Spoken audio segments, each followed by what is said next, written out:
এইবার বড়সড় সত্য সামনে আসতে চলেছে কথা ধারাবাহিকে। বিষাক্ত ফুলের বিষক্রিয়ায় আক্রান্ত অসংখ্য মানুষ, কিন্তু এইসবের নেপথ্যে কে?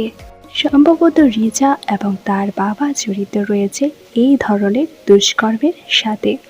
কিন্তু এইবার সেই সমস্ত পর্দা ফাঁস করতে পুলিশকে সাহায্য করছে কথা। নিজেকে ছদ্মবেশের আড়ালে এতদিন ধরে লুকিয়ে রেখেছিল সে, শুধুমাত্র শত্রুদের যাতে উপযুক্ত শাস্তি দিতে পারে তার জন্যই। তবে এইবার সমস্ত কিছু ছেড়ে নিজের স্বামীর কাছে ফিরতে যায় সে। অন্যদিকে কথা সবকিছু সামনে আসার আগেই এবি বুঝতে পেরেছে বুলি হলো তার কথা, কারণ বুলির প্রত্যেকটি আচরণে এবি মিল পাচ্ছে কথার। এবার হয়তো এবি খুব শীঘ্রই জানতে পেরে যাবে বুলি হলো আসল কথা।